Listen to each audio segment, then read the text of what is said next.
Hey everybody, Adam Savage here, and today we are heading outside the cave to one of my favorite locations, which is another maker's workshop. And the maker is Tony McVey. Tony McVey has amassed an incredible body of work over his 50-year career as a concept sculptor and stop-motion animator. He's worked for the legendary Ray Harryhausen on the Sinbad films. He worked on Jim Henson's Dark Crystal and on multiple Star Wars films and television shows. For instance, he sculpted Salacious Crumb. Yeah, and he developed this maquette, which was used to develop Grogu for The Mandalorian. Let's head over to Tony's amazing shop.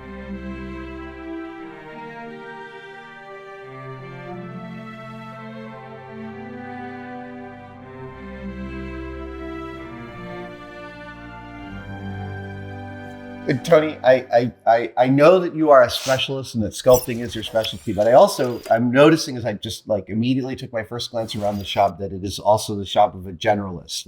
It looks to me like you do a little bit of everything. Mm-hmm. Well, I've been forced to do that. Over the 50 years I've been doing this, I've had to learn a lot of skill sets. Yeah. Because they've been necessary. So, and most people know me as a sculptor and a character designer, but I also make molds. I do storyboards, do hair and feather work. I make fake eyes and teeth. I make armatures. I'm a machinist and a mold maker. And every single one of those is its own discipline. Yeah. Oh, yeah. There are specialists in every single one of those things. Yeah, you have to learn all the ins and outs of it too, and it takes a while. Is sculpting the thing that you find the most comfort in here? Is it your favorite thing to do in here? I guess it is, yeah. It's what I've been doing the most of. Yeah. So I'm very comfortable with it. I know what I'm doing with sculpting, with clay and making molds and so on. So yeah, I do enjoy doing that. Well, will you give me a walking tour here of the facility? Well, sure. I mean, I always say there's not that much to see.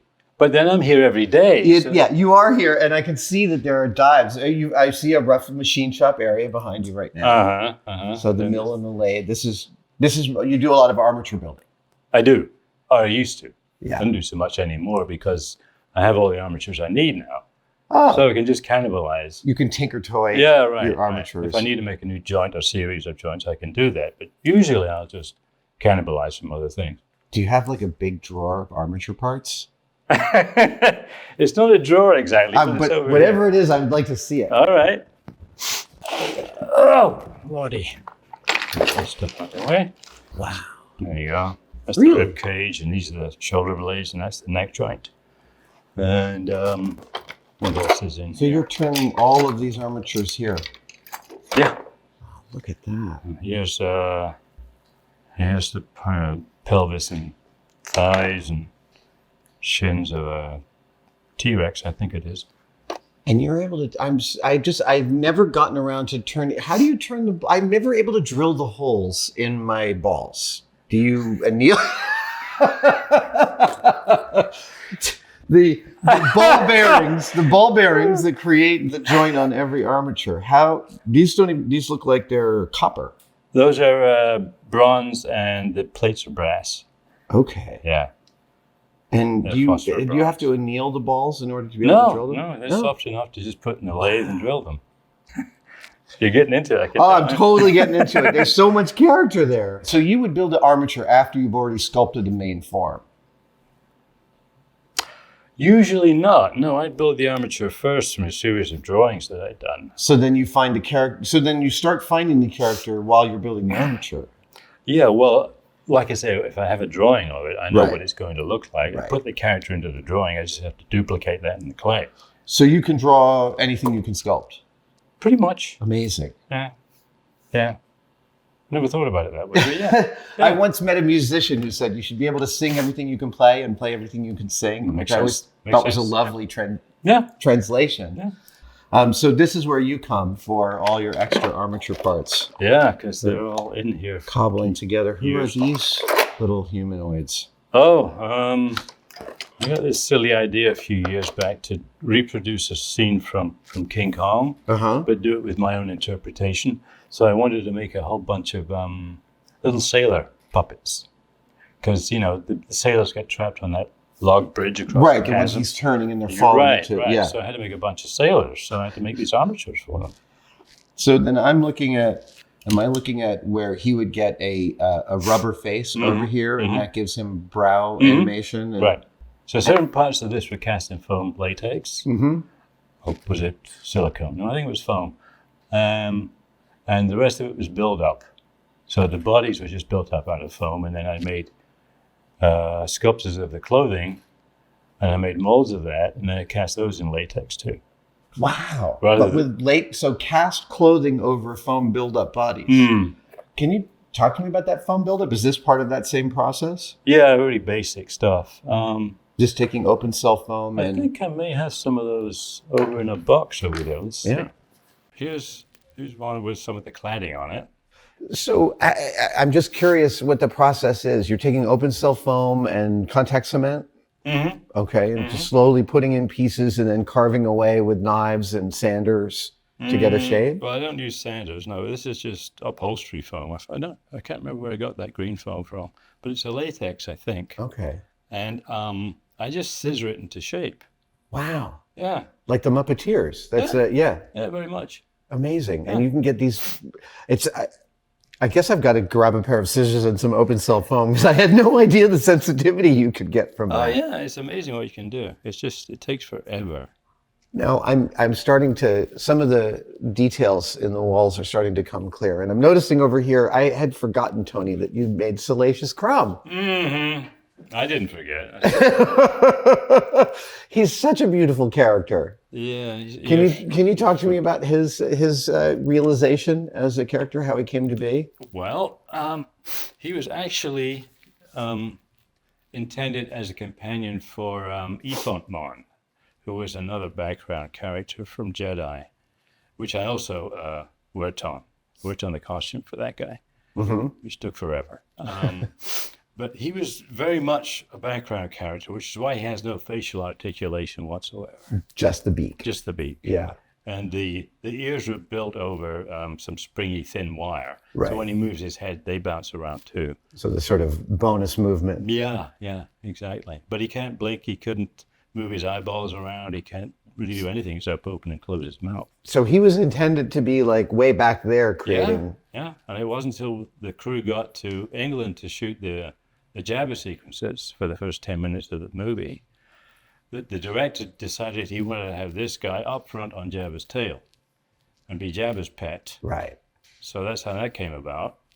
And the rest is hysterical, isn't it? He's got this little voice. Yeah. Now, I have seen Muppeteers pick up puppets and work to find their voices. I'm curious, as you're sculpting somebody like Salacious, do you hear a voice in your head? Do you have an idea of his character? I don't think I did when I worked on this puppet character for Jedi, because there were so many other things to do, you know? You guys were sculpting all the time, 6 days a week. Yeah, it's just, okay, what's next? So is this a sculpt of the first pass at Salacious? Yeah. So how long would something like that take you? How long would you have to execute something like that? Yeah. Well, they prefer that it be done as quickly as possible. Of course. I think it maybe took 2 weeks to get it finished.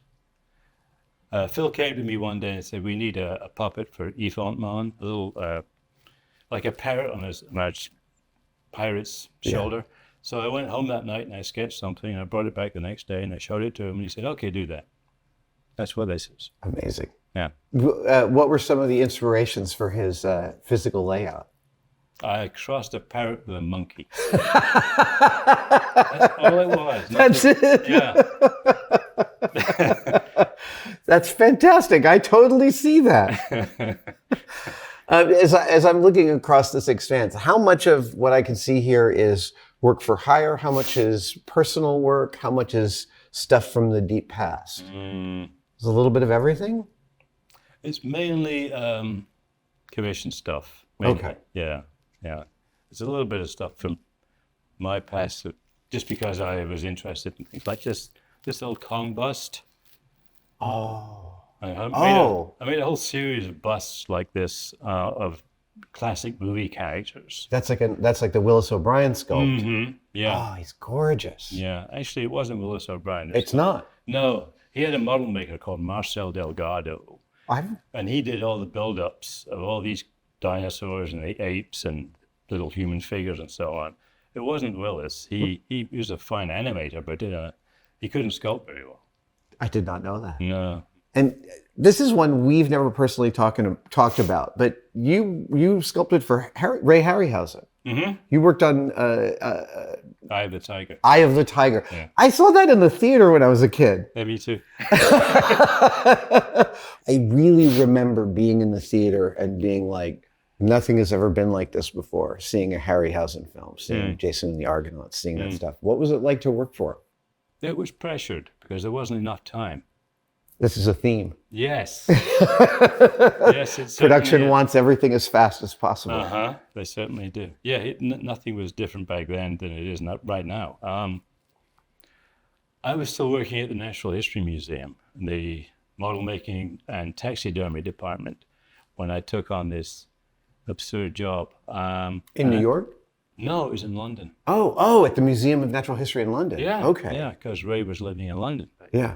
And you were young. Yeah, and dumb. And I had to take on, I ended up sleeping at the workshop where I worked every day. Really? Yeah, I had a sleeping bag and I'd sleep there because I couldn't go home. I was living in Southampton, which is about 90 miles away from London. And I had to take a train trip every day. So I couldn't do that. So for the duration of the time I was working on these sculptures, I was living essentially at the museum workshop.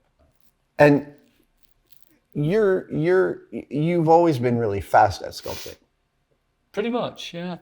When did you, tell me about how did you first learn that this was something that you were good at, that you were fast at, that you wanted to do? When I was a kid at school, I enjoyed drawing. I got into it through drawing, actually. And then I can't remember what age I was when I first got my hands into clay, but I was pretty young.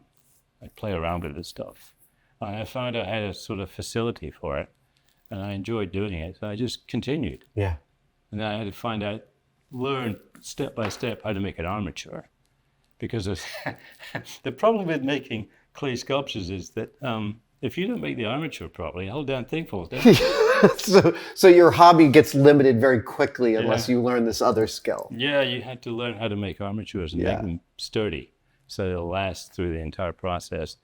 So you find you're good at this. How does that lead to a job at the Museum of Natural History? There was an ad in the newspaper, the local newspaper, that a friend of mine found. And he cut it out and he showed it to me. He said, "You should apply for this. This is right up your alley." So I did. I wrote in, maybe I called them, I can't remember now, and they gave me an appointment to come up for an interview. And I sat through that interview, and I didn't get the job the first time. So I went back to doing whatever I was doing in Southampton. And a year later, that same ad turned up, and I saw it again. I thought, I'm going to give this another try. So I went through the process again. I got an interview, and I got the job that time. Did you do something different in the interview this time, or had you just progressed to a point where you think you were more useful to them? Well, in the interim between the two interviews, I used a little strategy. I made a model of an extinct bird called a Phororhacus, which was this huge flightless bird of prey.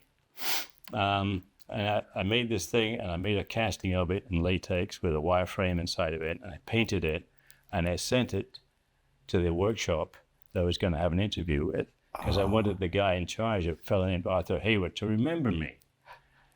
And it worked. That is brilliant. So the next time I went in for an interview, that model I made was sitting up on the shelf behind him. That's great. So he was fresh. I mean, I was fresh in his mind. Right, so, right. Yeah, I got the job. I was there for 4 years. 4 years. Yeah.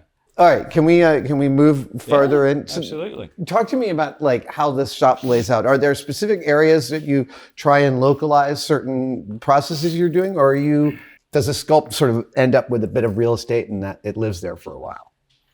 Yes. Yes. Yes. All of the above. Yes. It's just there's no real rhyme or reason to it. There's no real order to it either. I just take space where it's available and make use of it. Who's this guy here? That was done. That's a stop motion puppet. It was done for a 5-minute film I made years ago. What is it, Evie? Oh, you found something. Oh, my. The iron texture here is really, really beautiful. Well, yeah. Stippling, you mean? Yeah. Are you always working on a side project, a small film, something like that? No, because it takes way too much time. But nonetheless, I see this setup over here. Can we talk about this? Sure. Because like when I walked in and I saw the cookies and the lighting and the blue screen, I was like, this is more than product shooting. You're not just taking photos for an art director. Well, this is a new project I've been working on for the past 3 years. So what is the setup you're working on here? You're trying to get some, is this for lighting or for smoke or for? No, it's just to hold her up. Oh, right. Of course it is. Right. Because she can move anywhere along So the this. side arms can go through there, yeah. Gotcha. Yeah. I'm curious. Now, that feels like a Harryhausen kind of monster. It's based on an old Harryhausen Is it? character. Yeah. Yeah, but I made some changes to it. He made a movie called 20 Million Miles to Earth. Yeah. It's a black and white movie where this creature from Venus is brought back and it escapes from the rocket that crash lands off the coast of Sicily or something. And some kid finds this canister with this egg, this big gelatinous egg inside of it, Yeah. with a little baby one of those in it. And it hatches. And there's something about Earth's atmosphere that makes this thing grow overnight into this huge, it gets as big as an elephant eventually. And as is usual with these things, the final reel is not that happy. Right. He climbs the Colosseum. Well, can we, I want to just, Yeah, sure. I mean, you've gotten to witness sort of the quality of sculpted dinosaurs go from 0 to 100 in your career. Yeah, pretty much. Now dinosaurs are feathered, Right. and the only scales you see are on their legs. So things have changed a fair bit. Could we get a sculpt of Grogu? I'd love to talk about Grogu for a second. He's one of my favorites. I have to go get him. He's in the office. Okay. I'll be right back. Tony sculpted Grogu. Yeah. And I'm just dying to talk about this. Nice. Oh, look at him. So you get a request to sculpt a maquette of this young version, this young Jedi, this young Yoda. Mm-hmm. I'm curious about how much reference material you were given and how much freedom you were given to play around. Oh, well, I was working in Doug Chang's art department at the Presidio. Mm-hmm. And Christian Altsman is one of the concept artists on Mandalorian. Yeah. He came up with this. He came up with this baby Yoda, Yeah. essentially. And then Doug wanted a sculpture of it made. So, Muggins here has to do that. So I did that in about a week, I think. And then we moved on to whatever was next. So I didn't really give it much thought. Wow. I just made it look like Christian's artwork as much as I could. Yeah, yeah. I changed it a little bit with the overhanging lip and so on, because he has to look like a baby, Yeah. and they do that sometimes. So Now, like I got to spend a few years working at ILM. I had a really amazing time, and Yeah. a lot of that is informed because I'm also a deep fan of the whole franchise. Right? It's like part of my DNA. I saw Star Wars when I was 10 years old. I'm curious for you, after 50 years in this business, is it still fun to like execute something like this for you yeah. to like go in and dive in and find that absolutely. character? Yeah, I enjoy doing it. Amazing. Yeah, I've always enjoyed working with clay because it responds straight away to your fingers. Yeah. There's no delay. Right. I like that. Yeah. It's immediate, and if you don't like it, you can change it. It doesn't take that long. So yeah, it's a great medium to work with. How is it? How was it watching The Mandalorian, seeing your character brought to life? That was pretty interesting, actually. I mean, I quite enjoyed that series. I thought they did a fine job with it. I agree. Yeah. I agree. As soon as I realized it was Lone Wolf and Cub, I was like, Yeah. oh, I feel like we're in great. I feel like we're all in good hands. Right. What a bit. There we go. This feels right out of almost Buckaroo Banzai. Tell me about this. What's going Well, on I here? have this thing about Mobius. You know who Mobius is? Yeah, very much. Jean Giraud? Yeah, one of my. He is my absolute favorite designer. So a lot of my inspiration comes from him. So that's where this comes from. Dude. And the robot, little flying robot. I build spacesuits, Yeah. one of my favorite things, and I have a whole folder of just iPhone photos of background spacesuits that Mobius populated the really? background of stuff with. Yeah, I've got a 'Cause ton his- of those too. Nobody gets more out of a tiny line than that guy. Yeah.